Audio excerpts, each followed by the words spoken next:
Lolita es la novela más conocida del escritor de origen ruso, nacionalizado estadounidense, Vladimir Nabokov, donde nos muestra una relación obsesiva de un profesor de 40 años con su hijastra de 12.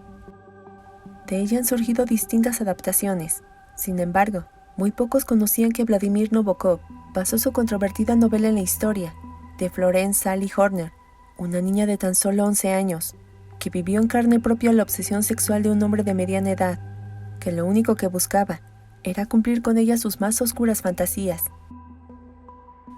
Lo que te narraré en parte proviene del libro de Sarah Whitman, titulado The Real Lolita, que habla sobre la verdadera historia detrás de este polémico libro, en donde asegura que Vladimir Nabokov conocía muy bien el caso, e incluso tomó notas sobre el suceso para que fuera más descriptivo y detallado. De ahí que al leerlo o verla en pantalla, nos genere indignación. La historia se centra en un evento que iniciaría con todo. Aquel 14 de julio de 1948, cuando Sally tuvo que afrontar un pequeño ritual que era apoyado en todas las chicas que querían ganarse la aceptación de las más populares de su clase. El reto consistía en robar algunos objetos con valor de 10 centavos de un almacén que estaba en una tienda de Camden. La niña ingresó y aunque estaba nerviosa, no dudó ni un segundo para meter en su bolso una libreta de 10 centavos, pero nunca notó que un hombre la miraba de forma insistente, incluso desde antes que entrara al local, y al tenerla cerca la sujetó fuertemente del brazo y se presentó como un agente del FBI. La niña temblorosa hizo el intento de entregarle lo que había robado, pero antes de que esto sucediera le dijo que estaba detenida y se la llevó con él. Sally no paraba de llorar, y fue entonces cuando el hombre aprovechó para presentarse con ella bajo el nombre de Frank LaSalle. Además le indicó con un tono dulce que había tenido suerte de encontrarse con él, y no con otro agente, pues a las niñas como ella las castigaban por sus acciones en un reformatorio, pero que no se preocupara, que la dejaría libre a cambio de mantener contacto. La niña sin decir una sola palabra sentó con la cabeza, y LaSalle la dejó en una calle poco transitada. Solo que había algo, pues a la mañana siguiente los términos de la relación habían cambiado, y LaSalle, abusando de la inocencia de Sally, la sorprendió camino al colegio, y le dijo de forma amenazante que si no quería meterse en problemas debía viajar con él a Atlantic City, por petición del gobierno.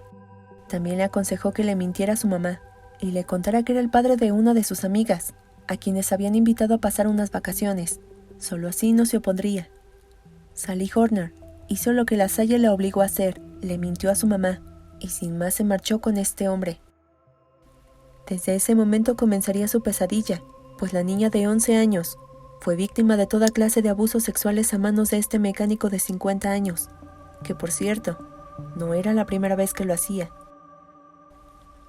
Sally fue secuestrada por 21 meses, en donde estuvo viajando a lo largo de varios estados en los que figuraban New Jersey, California, Dallas y Texas.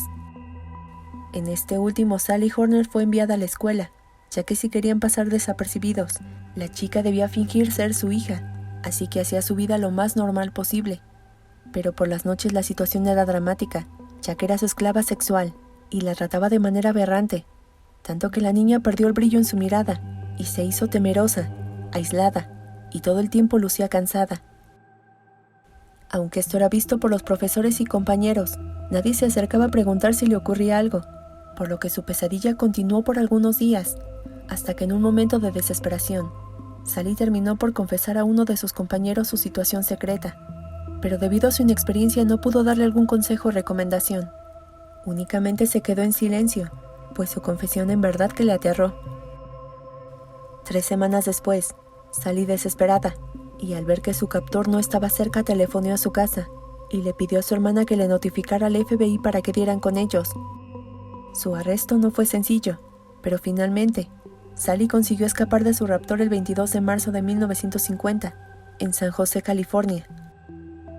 Al principio LaSalle, durante su aprehensión, dijo ser el padre de Sally, pero las autoridades lo desmintieron, ya que la desaparición de la niña había sido notificada por su mamá. Y como ya te lo había mencionado, no era su único caso de abuso infantil, pues hasta el propio Vladimir Nabokov retomó los ataques efectuados por este hombre y lo describió como un criminal sexual que fue condenado por haber violado a 5 niñas de entre 12 y 14 años, a quienes había coaccionado de igual forma que a Sally.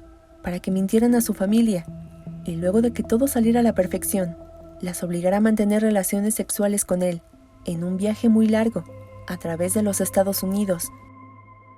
El caso fue cubierto por muchos periódicos de la época, pero no tuvo tanta relevancia debido a que se desconocían muchos detalles sobre el caso, y en especial porque el que un hombre mayor y una niña mantuvieran una relación no tenía un nombre como tal ni mucho menos era castigado.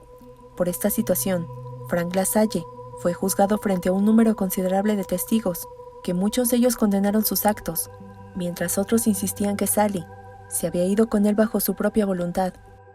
Pero ante tantos comentarios que generaban controversia, el hombre fue condenado a pasar de 30 a 35 años en prisión, bajo la ley Mann, que prohíbe la esclavitud, transformado en delito federal para transportar mujeres de un estado a otro, con propósitos inmorales. Florence Sally Horner intentó recuperar su vida, y lo digo de esta manera porque los traumas que había vivido durante su secuestro le impedían realizarse en muchos sentidos.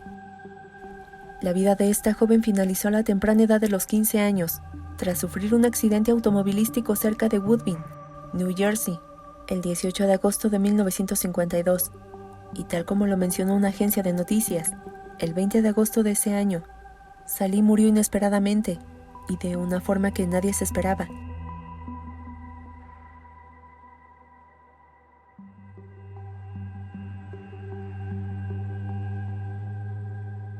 Aunque por años se desconoció que todo había estado basado en un crimen sexual, gracias a que el autor de la novela recicló muchos detalles de la historia real, se pudo indagar a profundidad para mostrarnos que era real y que era ficción. Pues si algo fue reprochado en su momento, es que plasman al personaje de Lolita como una niña perversa, incluso sexualizada.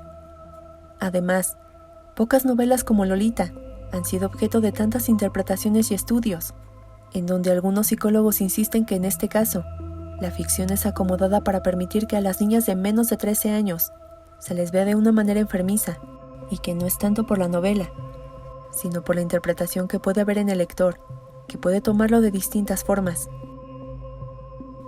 Algunos comentan que es una metáfora de la fascinación que ejercía Norteamérica sobre la vieja Europa. Otros dicen que es una obra sobre el poder del lenguaje y su capacidad para proyectar oscuras perversiones. Y otros visualizan la historia como una desviación sexual, que hoy en día resultaría intolerable celebrar, a pesar de lo que la hazaña literaria logró en su momento. Desde su publicación en 1955, la discusión alrededor de la novela ha girado habitualmente sobre el contenido pedófilo, que dicen algunos, siempre ha existido, solo que en muchos casos permanecen en anonimato para proteger a las víctimas. Nabokov, que llevaba una década trabajando en la relación de la novela, siguió con atención el caso, y entre sus documentos personales se encontró un recorte de prensa sobre el crimen de LaSalle. Ahí sabrían que su novela estaba basada en una historia real.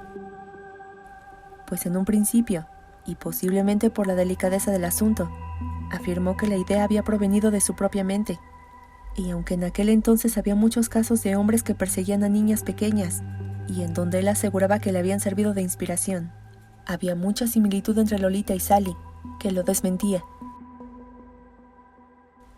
Sarah Whitman, autora de The Real Lolita, contribuyó demasiado para que esta historia se diera a conocer, y declaró que uno de los aspectos que más le llamó la atención es la falta de empatía por parte del escritor hacia la víctima.